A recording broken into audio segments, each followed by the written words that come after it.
আমি নিজে এটার প্রমাণ পেয়েছি। অনেক অনেক সময় আমি কল্পনাও করি নাই যে এখান থেকে আমার রিজিকের ব্যবস্থা হতে পারে।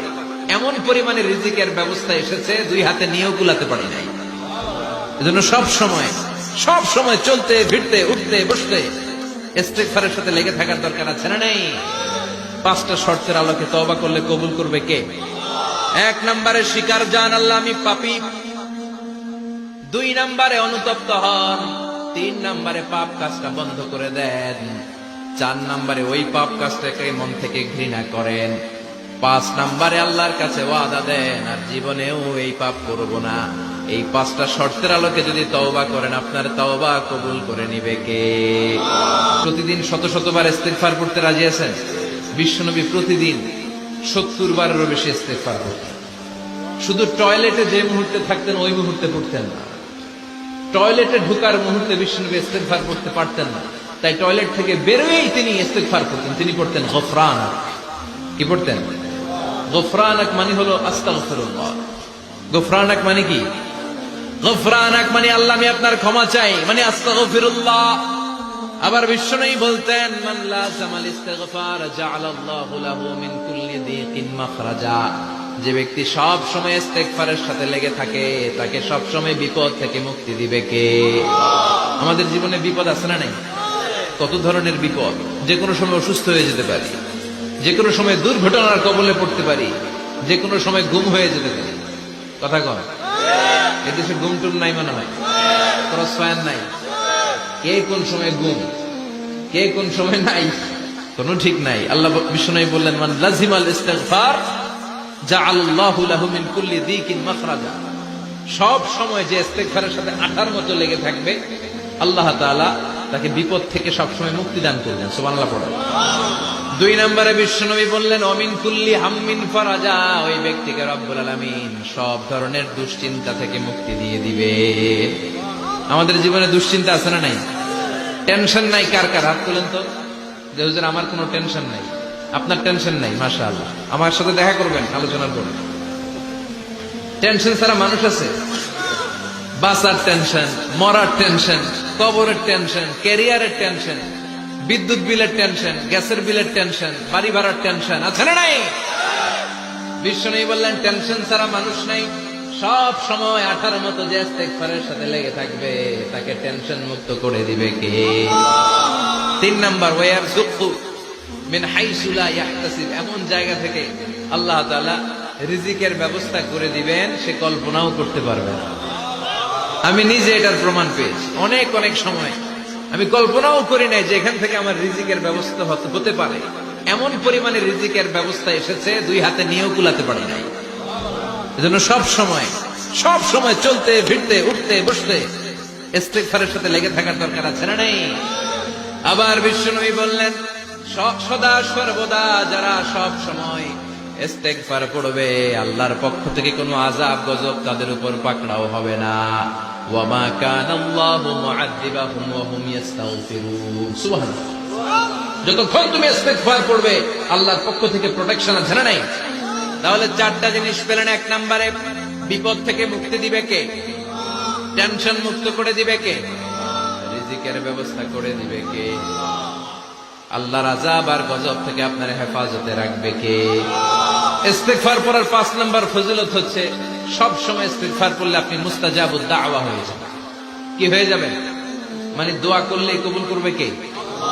মুস্তাজাবুদ দাওয়া। এই টার্মিনোলজি, এই পরিভাষাটা কি আজকে প্রথম শুনলেন? খেয়াল রাখবেন, মুস্তাজাবুদ দাওয়া মানে এমন ব্যক্তি, যেই ব্যক্তি দোয়া করতে দেরি কিন্তু দোয়া কবুল হতে দেরি হয়। হাত তুলে দোয়া করতে দেরি, মুহূর্তেই দোয়া কবুল করে নেয় কে?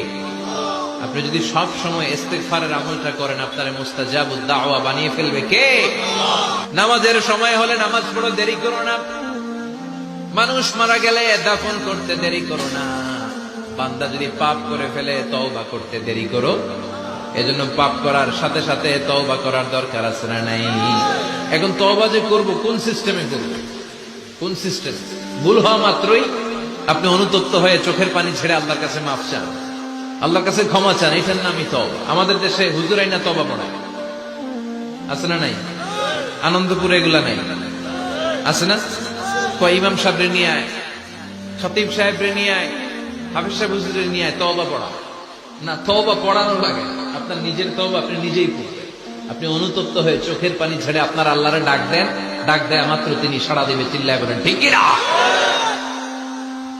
ওলামায়ে কেরামরা তওবার 5টা শর্ত আরোপ করেছে। এই 5টা শর্তের আলোকে যদি তওবা করেন, মুহূর্তের মধ্যেই তওবা কবুল করে নিবে কে? 1 নাম্বার শর্ত হচ্ছে আল ইকরা, acknowledgement. You have to acknowledge that you are the great sinner in the world. এই পৃথিবীর সবচেয়ে বড় পাপী। 5টা শর্তের 1 নাম্বার হচ্ছে আপনি স্বীকার জান, আল্লাহ আমার চেয়ে বড় পাপী আকাশের নিচে জমিনের উপরে দ্বিতীয়টা নাই। এমন কোন পাপ নাই যে আমি করি নাই। আমার চেয়ে নাদান, আমার চেয়ে পিশাচ, আমার চেয়ে বড় পাপী দ্বিতীয়টা কেউ। অ্যাকনলেজ ইউর সিন, আপনি আপনার পাপগুলো স্বীকার করেন। নাম্বার 1। নাম্বার 2, আন-নাদাম, repentance. You have to be repentant for what you have committed from sins. যে পাপ করেছেন এই পাপের জন্য আপনি লজ্জিত হন। আপনি নিজেকে আল্লাহর কাছে ছোট করে পেশ করেন, আল্লাহরে ডেকে বলেন, আল্লাহ আমি আপনার গোলাম, গোলামের ঘরের গোলাম, বান্দির ঘরের গোলাম, আমারে মাফ করে দেন, আমি লজ্জিত, আমি অনুতপ্ত। তাহলে 1 নম্বর শর্ত আপনি ঘোষণা দেন যে আপনি পাপ করেছেন। 2 নম্বর শর্ত আপনাকে অনুতপ্ত হতে হবে যে আল্লাহ আমি পাপ করে ফেলেছি। 3 number, you have to stop what you have committed. যে পাপ আপনি শুরু করেছেন এটা বন্ধ করে দেন। আপনি সুদের জন্য সুদ খাইছেন, আল্লাহর কাছে তওবা করলেন, আবার সুদ খাওয়া চালিয়েও যাচ্ছেন, এই তওবা কবুল হবে? সুদ খাওয়া আগে বন্ধ করেন। আপনি ঘুষ খেয়েছেন, এই ঘুষ খাওয়ার কারণে আপনি আল্লাহর কাছে তওবা করলেন, কিন্তু ঘুষ খেয়েই যাচ্ছেন, এই তওবা কবুল হবে? 3 নাম্বার হচ্ছে you have to stop what you have committed. আপনি যেই পাপ করেছেন এটাকে বন্ধ করেন। 4 নাম্বার শর্ত, you have to hate what you have committed. আপনি যেই পাপটা করেছেন এটাকে মন থেকে ঘৃণা করেন, ওইটারে মন থেকে ঘৃণা করতে হবে। 5 নাম্বার শর্ত হচ্ছে you have to determine that you never repeat this sin again.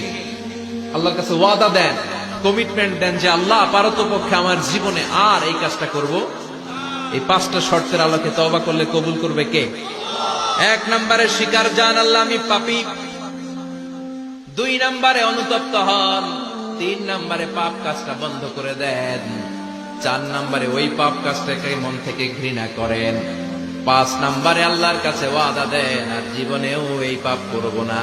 এই 5টা শর্তের আলোকে যদি তওবা করেন, আপনার তওবা কবুল করে নিবে কে? এজন্য যত পাপ, যত অন্যায় আমরা করি না কেন, আমাদের এই পাপগুলো, অন্যায়গুলো ক্ষমা করার একজন আছে না নাই? তিনি কে? এজন্য সব সময় তওবা করতে রাজি আছেন তো? প্রতিদিন শত শতবার তওবা করতে রাজি আছেন?